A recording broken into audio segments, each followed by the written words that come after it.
ahí está Efesios. Mire lo que hay de Efesios, hermano. Del solo 3. Eso que tú ves ahí es solo el capítulo 3 de Efesios. Amén. O sea que hemos hablado otras cosas, ¿sí o no? 4.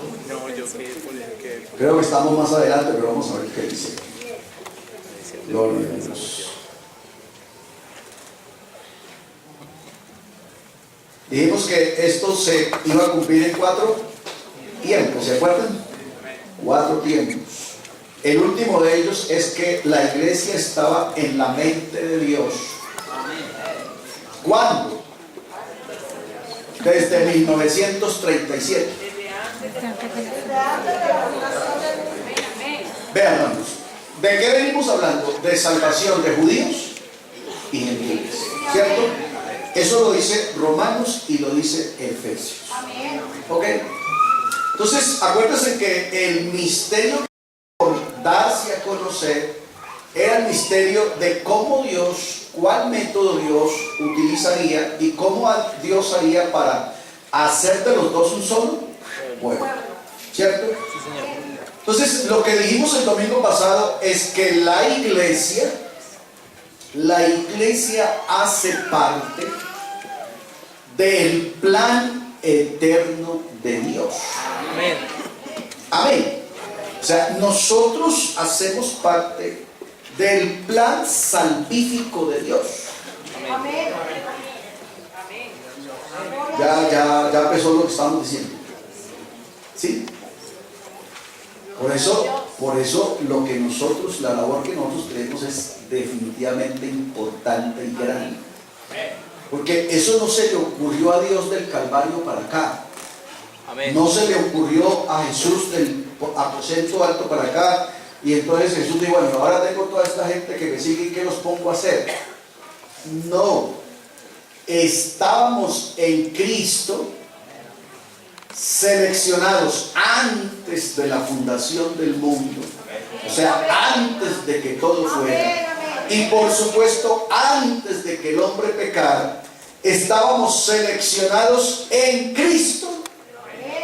Y si quiere, diga con Cristo. Amén. Amén. ¿Para qué? Para que el Señor Dios pudiera realizar, desarrollar y cumplir el propósito, el ministerio de la reconciliación. Amén. ¿Aló? Amén. Entonces por eso Pablo dice, nos encargó a nosotros el ministerio de la reconciliación. Pero ese nos encargó a nosotros parece nuevo, o sea, como si Pablo estuviera diciendo, a Dios se le ocurrió eso, aquí, ahora que existimos nosotros. No, es que apenas ahí, acuérdense que dijimos que a partir de Jesús estamos en los tiempos postreros. Y el ministerio del Evangelio y de la gracia hace parte del último tiempo, del último tramo en que Dios intenta salvar al hombre. Y ahí entramos nosotros en acción. ¿Cuántos dicen gloria a Dios? Entonces dijimos 4 cosas. Vamos a repasarlas porque me parece que de pronto no las asumimos. 4 tiempos para esto que les estoy diciendo. Veámoslo. ¿Qué es lo que dice el 3:11? Conforme al propósito que subraye la palabra eterno. Ese eterno indica que no comenzó a ser después de. No marca un punto en la historia del tiempo, sino que antes de que hubiera tiempo ya Dios tenía trazado un plan. Porque a Dios no lo coge nada por sorpresa. No crea que Dios se ve sorprendido porque a usted se le estrelló el carro, porque se le quemó la casa. No, Dios tiene todo calculado. Dios no estaba rascándose la cabeza ahí en su trono cuando Adán pecó y ahora qué hago, Dios mío, a bestia, este man pecó y ahora qué voy a hacer. No. Ya eso estaba en el plan de Dios. Amén. Así que cuando Adán pecó, Dios ya tenía las soluciones, sus planes, sus manos. Por eso usted ve que inmediatamente Dios llamó a Adán. Inmediatamente Adán pecó y Dios lo llamó y le dijo, Adán, ¿dónde estás ¿Qué has hecho? ¿Aló? Amén. Dos preguntas que hacen que el hombre tenga que ubicarse con respecto a Dios. Amén. ¿Dónde estás con respecto a Dios? ¿Y qué has hecho con respecto a Dios? Amén. Amén. Las dos acciones de Adán lo tenían totalmente embolatado de Dios, aunque vivía en la finca de Dios. Amén. Entonces es importante que se entienda que a Dios esto no lo cogió por sorpresa. Y Dios tenía entonces 4 cosas preparadas. Escuchen esto. La primera, tenía 4 cosas organizadas para que esto se solucionara. El plan de Dios para redimir a los hombres, ¿quiénes? Judíos y gentiles, se hizo antes de la fundación del mundo. Ahora, ¿de cuál fundación, de cuál mundo estamos hablando? Si tú te paras en Génesis capítulo 1, el verso 1 dice: en el principio creó Dios los cielos y la tierra.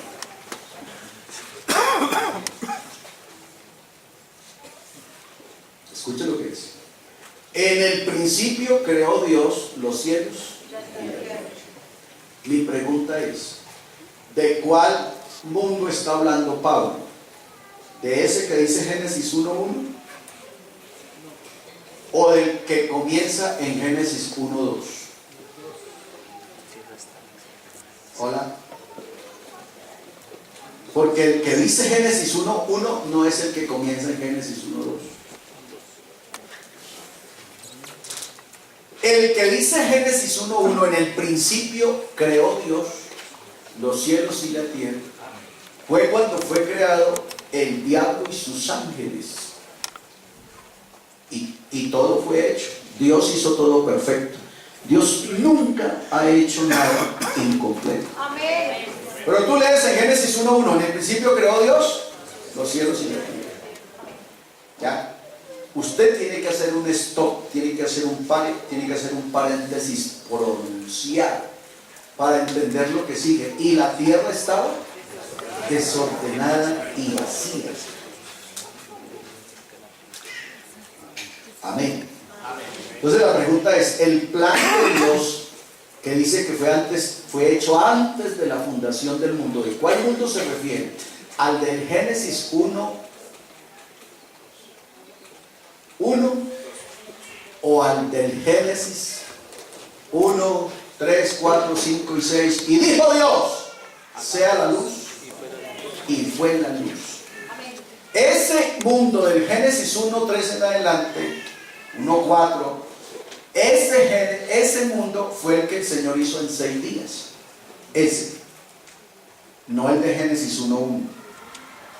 Ese mundo fue el que el Señor hizo en 6 días. El primer día hizo la luz, el segundo día hizo esto, hasta el sexto día. En el sexto día hizo Dios al hombre, y en el séptimo día descansó.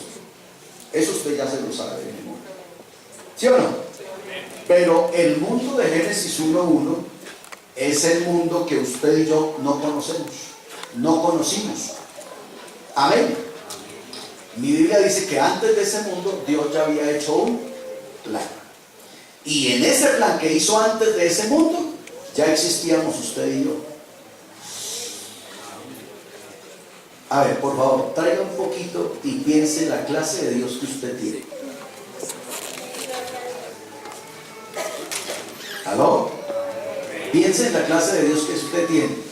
Y ahora hállele un poquito de razón a la ciencia, porque nosotros peleamos contra la ciencia, pero a veces la ciencia sí tiene razón. Cuando la ciencia dice, es que los dinosaurios habitaron aquí hace 10.000 millones de años, dicen, están locos también, es. ¿Y cuál es el problema? Si Dios es eterno. Y en el principio creó Dios los cielos y la tierra. Lo que pasa es que usted está acostumbrado a decir ese versículo pensando en lo que tenemos hoy. Y eso que dice Génesis 1:1 no lo dice para lo que tenemos hoy. Dice para lo que el Señor hizo al comienzo, que el diablo se lo revolcó en su caída. Por eso dice, la tierra estaba desordenada ahí, Vacía. vacía, y el Espíritu de Dios se movía. Entonces, ¿qué fue lo que el Señor hizo? Dijo, voy a reorganizar esto porque no puedo tenerlo así revolcado. El diablo me lo revolcó, pero voy a darle un orden. Entonces, ya usted en ese Génesis 1:4 en adelante, usted ve que el Señor empieza a darle orden a las cosas que Él antes había creado. ¿Aló? Así que la teoría de la ciencia de que hubo vida hace muchos millones de años no es tan loca. Si tú lees, como les he pedido que lean el libro de Job, te darás cuenta que Job, siendo uno de los más cercanos al mundo del comienzo, Job habla de eso, de monstruos y de cosas que usted y yo sabemos que en nuestro mundo no existen, pero en el mundo de Job sí existía. Hola. Aleluya. Entonces, antes de todo eso, Dios ya tenía definido que iba a salvar a unos que se llaman judíos y a otros que se llaman gentiles. Esto se hizo antes de la fundación del mundo. El punto número 2 nos dice que la muestra de la dádiva, de la sabiduría de Dios por medio de la iglesia, muestra toda esa ciencia de acuerdo al propósito que, otra vez, eterno en Cristo Jesús. Amén.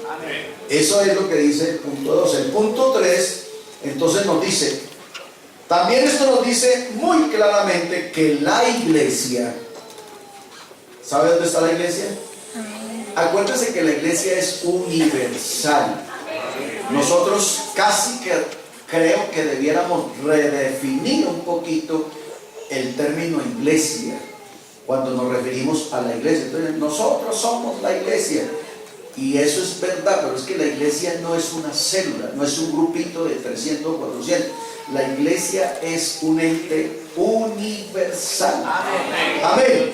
Dice, la iglesia no es un plan segundo de Dios, no es el plan B. Amén. Dije, no es. Tampoco es un puente para conectar en algún tiempo al hombre con Dios, sino que la iglesia es parte del plan de Dios para salvar a la humanidad, pero desde antes y antes que el hombre pecara. Antes, no después. No fue que dijo, bueno, entonces aquí como es la cosa, entonces yo voy a hacer voy a salvar un poco de gente para que ellos me ayuden a hacer el puente entre Dios y los hombres y prediquen. No, eso estaba ya trazado desde antes. Por eso usted tiene que sentirse muy contento de que Dios lo haya tenido a usted desde antes. Y llegamos donde estábamos. La iglesia estaba en la mente de Dios desde antes de la fundación del mundo, o sea, eternamente el plan, en el eterno plan de Dios, la iglesia estaba involucrada. ¿Va conmigo? Alabanzas al Señor. Llegamos al 3:12, en quien tenemos que seguridad y acceso con confianza, ¿por medio de quién? De la fe en Él. ¿Quién es Él? Jesucristo. Vamos a tomar un panorama un poquito más amplio de lo que estamos diciendo para que entonces nos quede más claro lo que realmente el apóstol Pablo está hablando a los efesios. Entonces el 3, el 3:10, en el 3:10 hablamos de la multiforme sabiduría de Dios. Acuérdense que la palabra multiforme la tomamos de una raíz que significa iridiscente, indicando que la gracia y la sabiduría de Dios es tan amplia y tan colorida que tiene más colores que el arco iris. Amén. Que es lo mismo que ya dijo él en el capítulo 1. Capítulo 1, el verso 3 dice: bendito sea el Dios y Padre de nuestro Señor Jesucristo, que nos bendijo con unas poquitas bendiciones. con toda bendición espiritual en los lugares celestiales en Cristo. Amén. Mire que esto no lo habíamos dicho. Estoy 100% que no lo habíamos dicho. Mire lo que el texto dice. Que nos bendijo con toda bendición espiritual. Definamos qué es una bendición espiritual. Y definamos qué es una bendición. Porque el joven se consigue una novia en comercio y dice: qué bendición, me la voy a ganar para el Señor.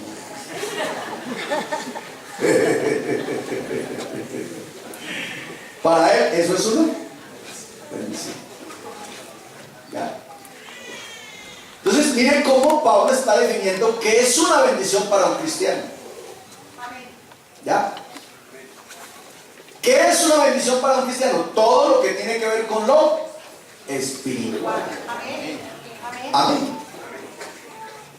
Lo que no es espiritual es una provisión de Dios. Amén. Amén.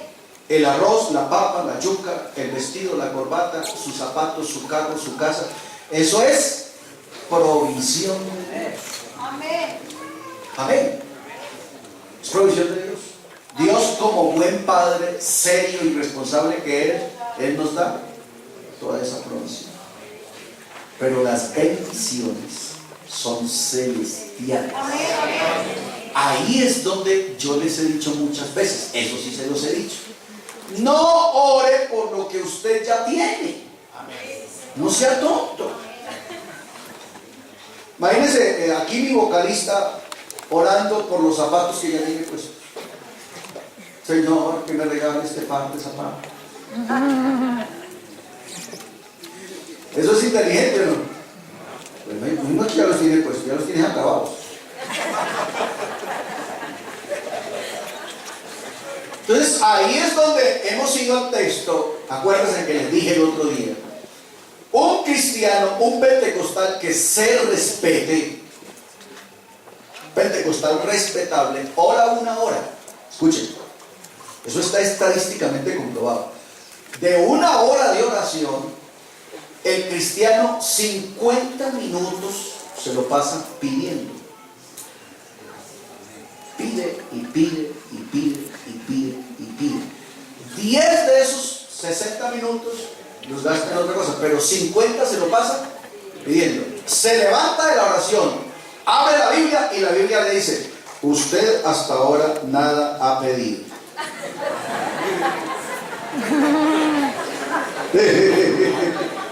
¿Qué reflexión tan macha? O sea, lleva una hora pidiendo. Abre la Biblia y la Biblia le dice: usted hasta ahora nada ha pedido. Y entonces, ¿cuál es la respuesta? Pues porque usted está pidiendo lo que Dios ya le dio hace años. ¿Aló?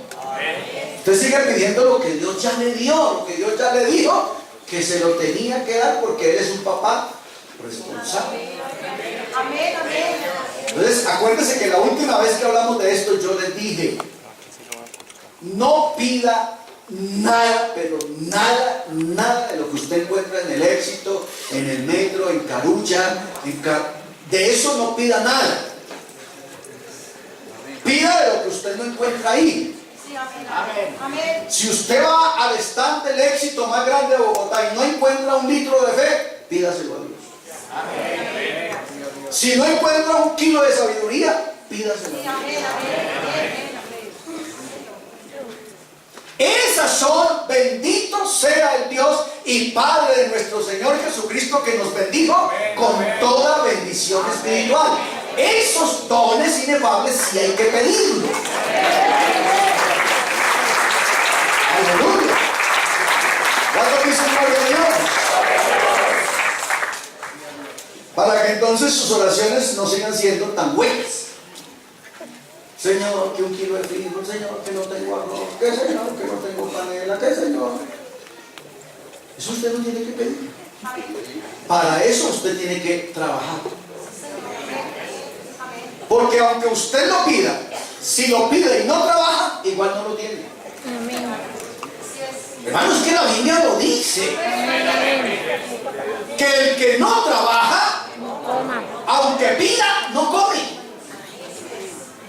Eso dice la Biblia. Pero por el contrario, Pablo dice que trabajando con vuestras manos tengáis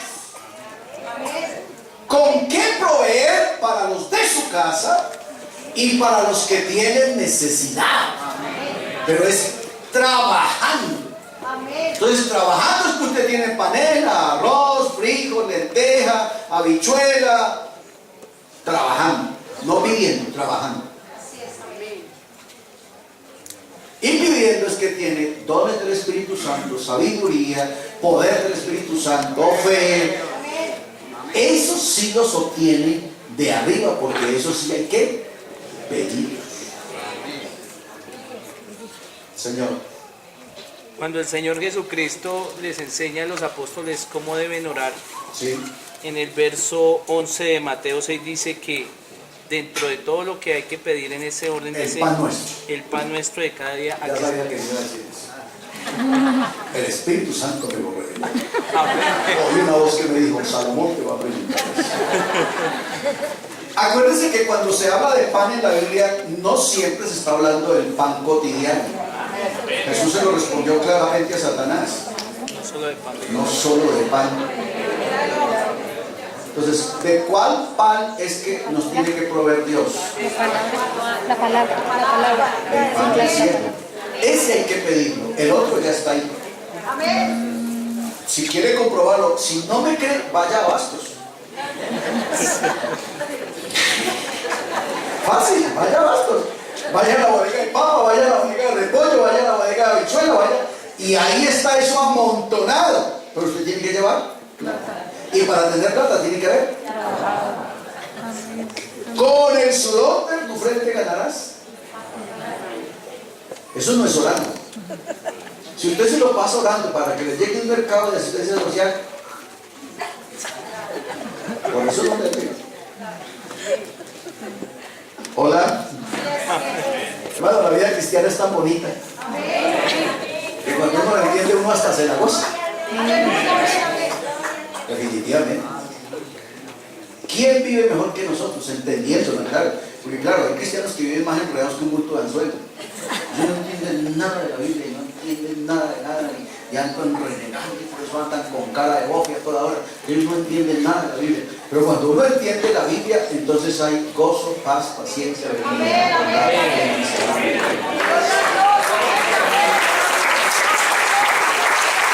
¿Cuánto dice gloria a Dios? Alabanzas. Ok. ¿Estaban seguros que hoy en esta no? Algún diablo. Aquí sí. Gloria a Dios.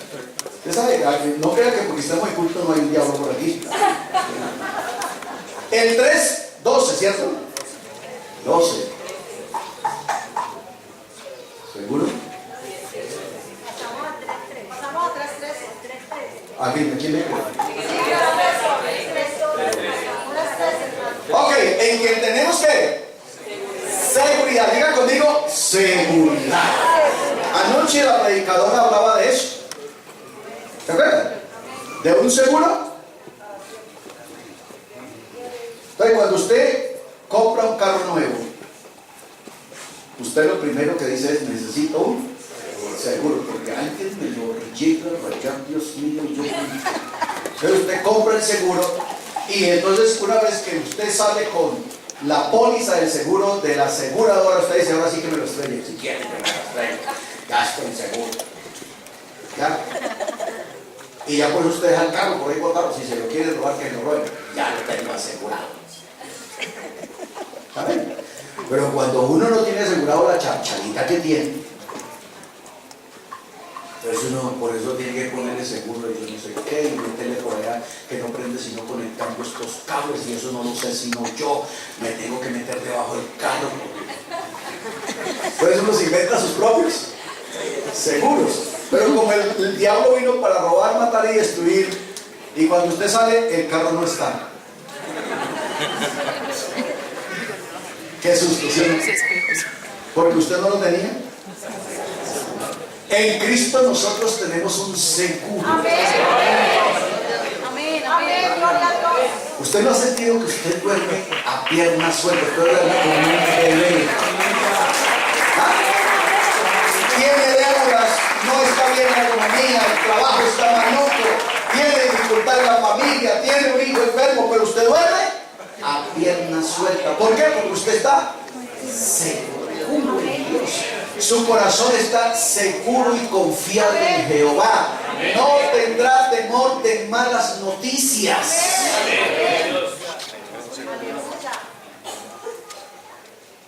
¿Sí ve que está ahí diablo? Solo el Señor. Por eso Job, cuando Job actúa de esa manera, era que Job, no es que Job fuera un superhombre, es que Job está actuando dentro de este seguro. Amén. Miren, fácil. Jehová me lo dio. Sí, amén.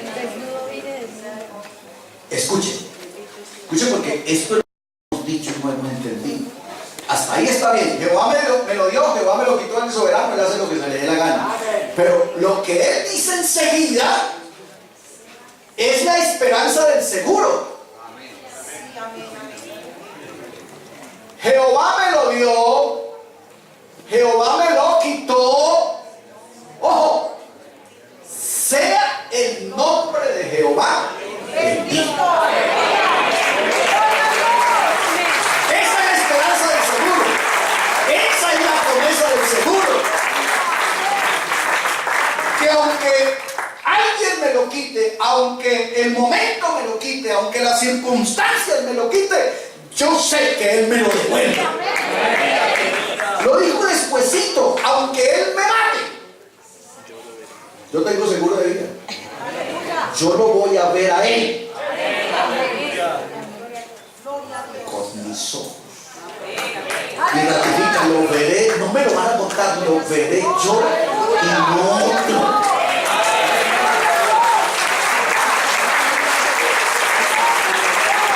Diga gloria a Dios. Diga gloria a Dios. Entonces, ese sea el nombre de Jehová bendito. Es la paz de la que estábamos hablando. Es la paz que uno tiene en Dios. Es la misma expresión del salmista. Cuando el salmista dijo: aunque mi padre y mi madre me dejaren, yo tengo un seguro de familia. Aleluya, hermano. No, es que si usted no vive esto. Yo tengo un seguro de familia. Tengo un papá celestial, Jehová, con todo mi corazón, con todo mi corazón.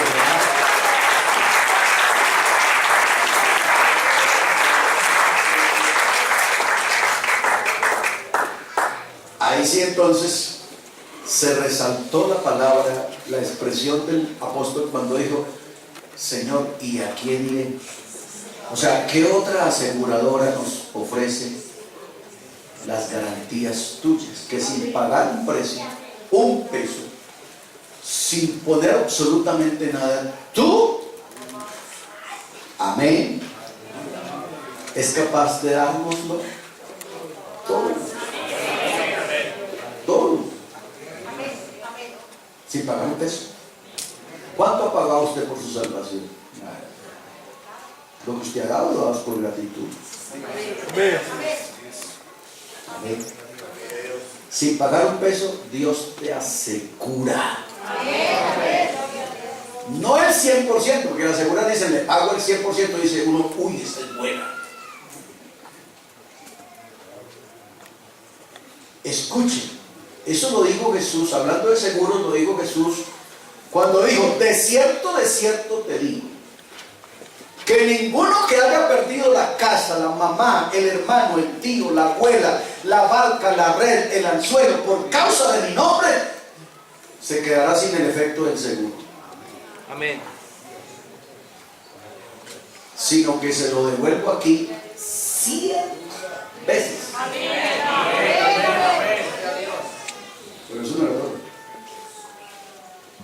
en el reino de los cielos la vida. Aleluya. Denle un aplauso a Jesús.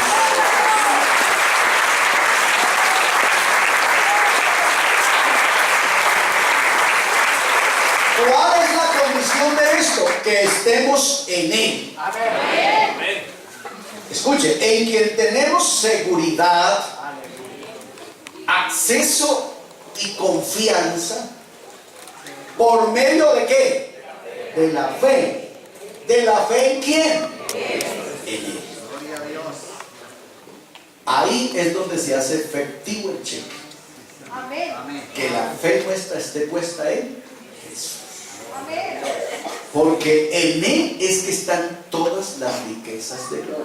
Amén. En Él. No en otro, es en Jesús.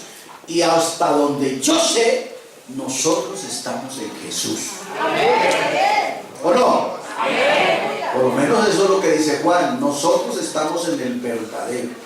En su Hijo Jesús. ¿Cuántos dicen gloria? Así que, hermano, duerma tranquilo.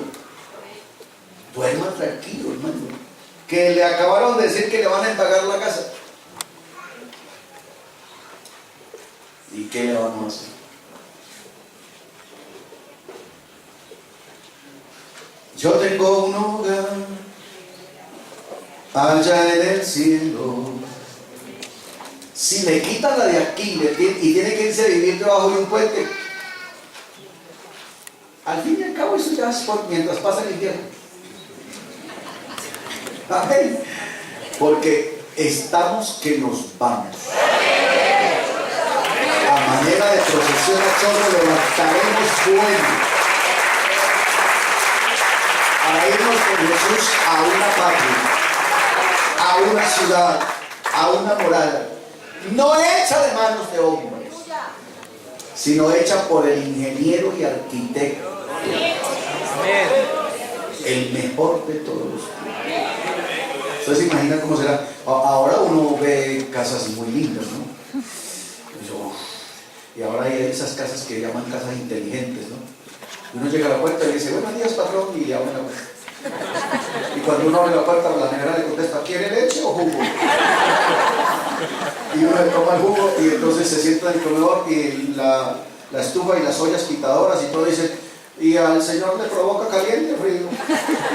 Oh, inteligente, o sea, eso ya. La que tenemos en el cielo es mejor. Mejor. Última ciencia, tecnología, punta, lo mejor. ¿Ve? Usted no sueñe con bobadas, mi hermano. ¿Cómo será el cielo? Eso es como aburrido porque tanta gente no está montones. Y hay hermanos que preguntan por la Nueva Jerusalén con desgano. Bueno, pero sí será cierto eso de las piedras preciosas. Y una viejita me preguntó en una enseñanza de escatología, hermano, ¿me puedo bañar en el mar de cristal? Y dije, no, porque se corta.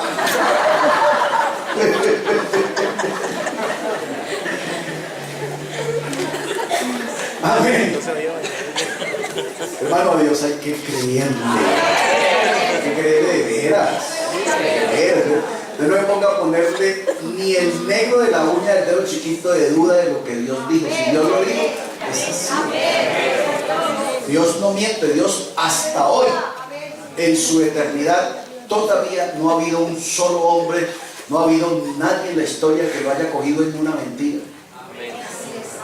Él es verdad. Y únicamente verdad.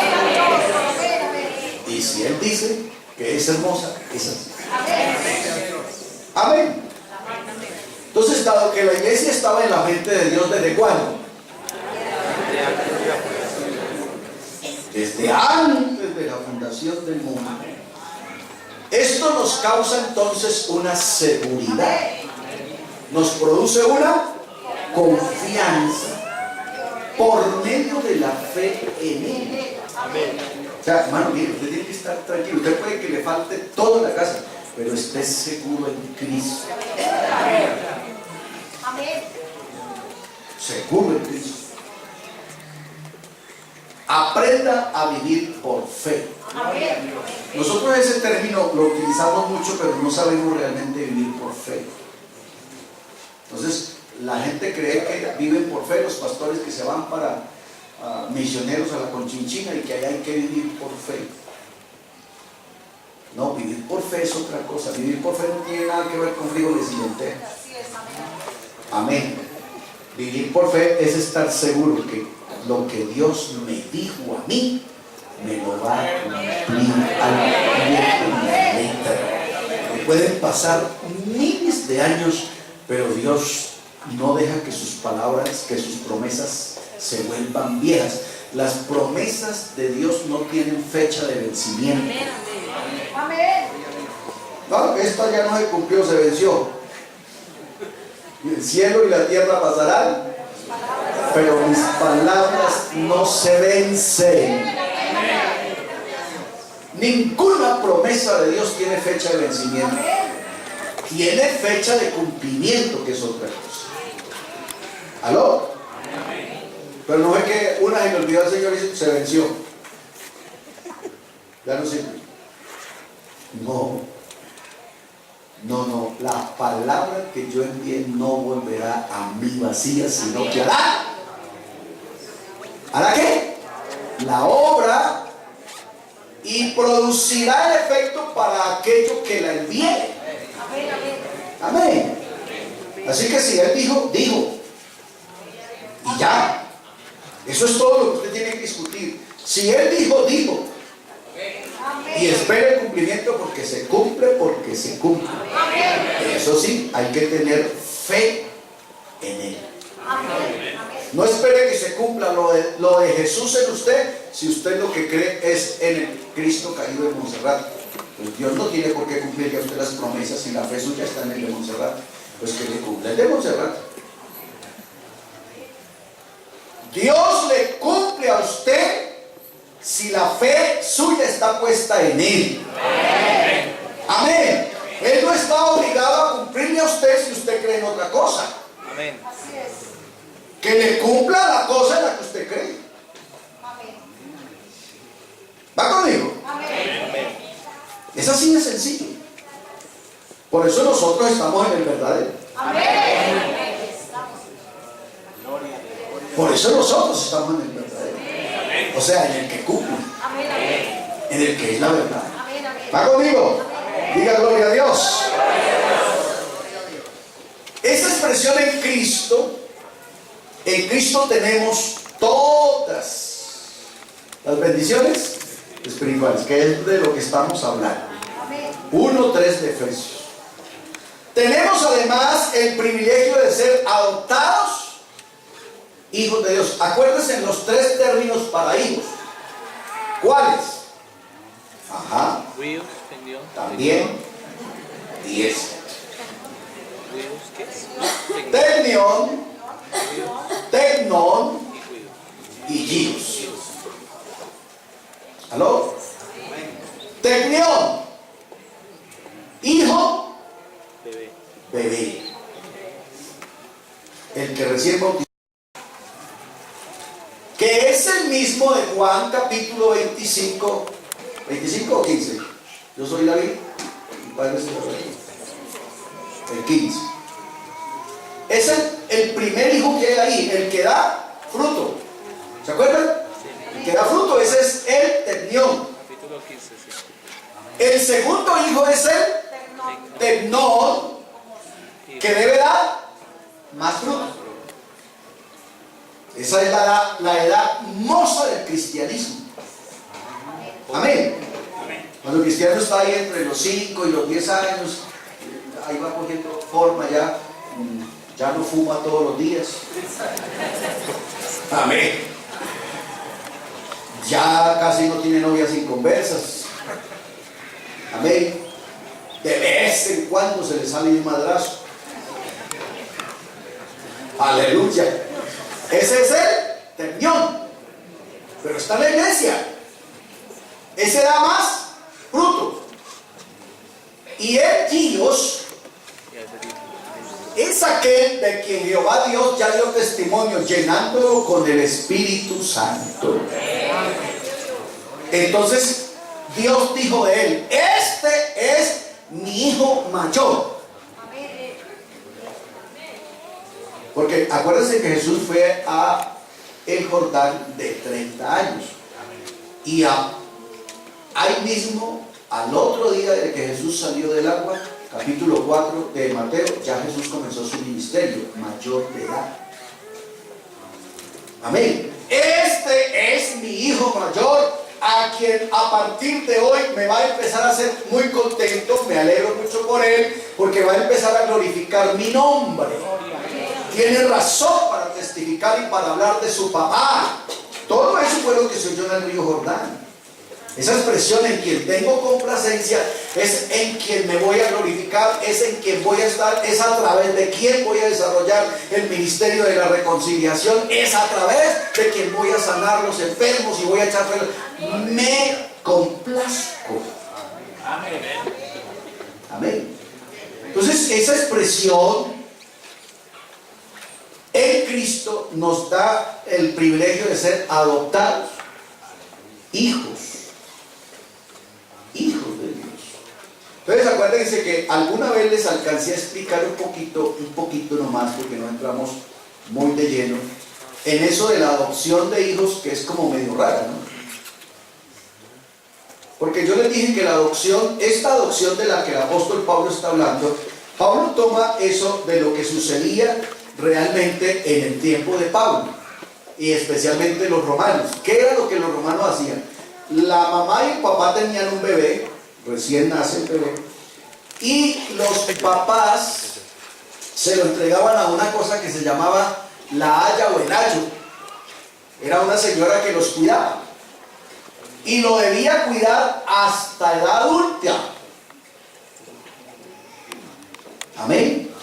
Cuando el muchacho ya tenía edad adulta, entonces se hacía la ceremonia de adopción. ¿En qué consistía la ceremonia de adopción? Entonces era que el papá hacía una reunión. Eso solamente se hacía con los hijos mayores, los hijos varones que cumplían la edad adulta. No se hacía con las hijas mujeres, se hacía con los hijos varones que cumplían la edad adulta. Entonces el padre de la casa hacía una reunión con sus amigos, con sus allegados, y presentaba al hijo adulto. Amén. Lo presentaba en sociedad. Eso fue lo que el Padre hizo con Jesús en el río del Jordán. El río Jordán estaba lleno de gente y Jesús presentó a su hijo y dijo: este es mi hijo mayor, en quien tengo complacencia. Óiganlo, hagan mi caso, porque a partir de aquí en adelante Él es el que manda. Digan gloria a Dios. Además decimos que en Cristo tenemos el perdón de... ¿Cuántos han sido perdonados en su nombre? Amén. En Cristo tenemos el perdón de pecados. En Cristo tenemos herencia, habiendo sido ¿qué? También desde antes de la fundación del mundo. Usted tiene un apartamento en el cielo, quiera o no quiera, desde antes de la fundación del mundo. Eso sí, hay una recomendacióncita por ahí: retén la escritura del apartamento para que ninguno tome tu nombre. ¿Aló? Porque acuérdense que vino uno que es ladrón y salteador, y él está interesado en robarle a usted esos documentos para que usted no aparezca como titular. ¿Qué más decimos? En Cristo tenemos reconciliación. ¿Cuántos están reconciliados? Este reconciliados es el resultado de lo que Pablo está diciendo en Romanos 5. Justificados pues por la fe, tenemos paz para con Dios. O sea, no se preocupen.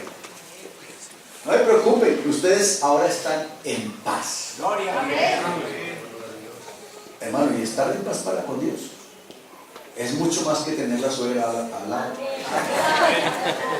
Amén. Tener la paz de Dios, hermano, es tenerlo todo. Estar en Cristo nos hace tener o tenemos entrada ¿a qué? Al Padre. Porque como somos hermanos de Jesús. Amén. Y por último, en Cristo tenemos seguridad y acceso. ¿Aló? ¿Quiere más? Ay, qué bendición, ¿cierto? ¿No le parece que esto es una bendición? Amén. Claro, esto es grande. Es definitivo. Entender el Evangelio así, hermano, es realmente entender a Dios. Vamos a quedar aquí. Por lo cual pido. Hola. Ese por lo cual es lo que dijimos esta mañana en programada dentro de su conector. Por lo que les estoy diciendo, pido que no desmayéis. Porque es que lo que hay por alcanzar es grande. No desmayéis a causa de mis tribulaciones y por vosotros. Tribulaciones por vosotros, las cuales son vuestra gloria. Amén. Entonces Pablo dice, cuando me vean así medio aplastado, medio acabado, medio derribado, ustedes no se preocupen. Sigan a Dios. Miren a Cristo. Síganlo a Él. Que de todas maneras a Él es el que les he predicado. Gloria a Dios. Lo que Pablo está diciendo es que las tribulaciones, ni las suyas ni las mías, nos aparten de Cristo. Porque eso sí, a todos nos tienen que venir. No hay hombre cristiano, hijo de Dios en la tierra, que no le vengan tribulaciones. Y le digo una cosa, si no le han venido, le van a venir.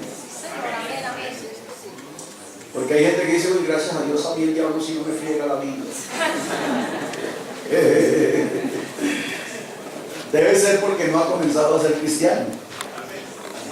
Porque una vez que te consagres a Cristo, te vendrán las tribulaciones. Inmediatamente te consagres, te botan de la casa, te botan del trabajo, te pega la mujer, te corre la suegra, todo eso te pasa. Que la Biblia tiene que cumplirse.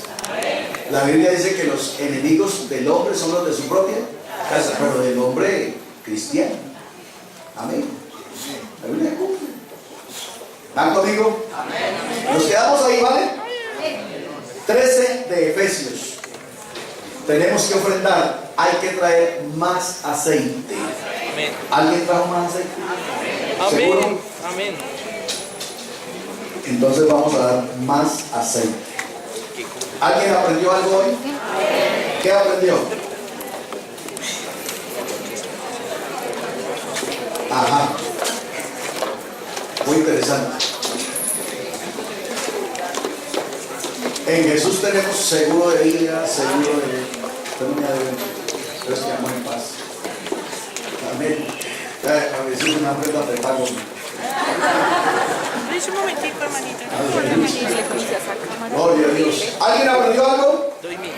¿Qué aprendió? ¿Alguien de esta fila que me diga algo que aprendió? A ver, ¿quién? El seguro se adquiere por aquí. Esta nave, ¿qué aprendió? Las bendiciones son espirituales y por esas es que hay que orar y pedir. Esta nave, ¿qué aprendió? Oiga, eso es importante. Las promesas de Dios no tienen fecha de vencimiento, sino de Cumplimiento. Duro, amado. Ya la iglesia existía para el remedio de esta humanidad perdida. Y por aquí, señora,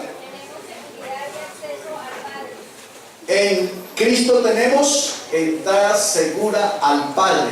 ¿Qué más aprendimos? Echa para adelante. Vale. Bueno, ya aprendimos algo nuevo. Gloria a Dios.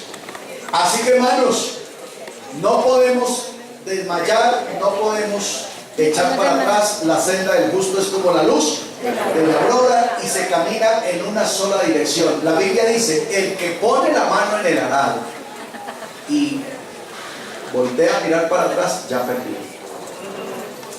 Una vez que tú pones la mano en el arado, hay que mirar y váyase con este pensamiento. Jehová Dios le dijo a Lot, una vez que salga de Sodoma y Gomorra, no mire para atrás. Piense esta semana y el domingo se lo explico. ¿Qué pasaría con Lot? ¿Qué sentiría Lot sabiendo que no escuchaba los tacones de su esposa atrás? Porque cuando ella pone tacones, uno la joya a la media cuadra. Y Lot no sentía a su esposa taconear ahí atrás y tenía prohibido mirar para atrás. ¿Cómo sería esa angustia? ¿Cómo sería esa zozobra, esa sensación que no la sentía decir nada, no la sentía respirar, no la sentía taconear? Y Job con ganas de mirar para atrás, pero no podía porque si miraba se convertía en estatua de sal. Eso es muy diciente para la vida cristiana. Aleluya. Señores, me alegró verlos. Deseo bendiciones de Dios para esta semana. El protocolo de salida dice que usted no puede salir de aquí sin tenderle la mano a algo y saludarle a alguien y decirle Dios lo bendiga, hermano.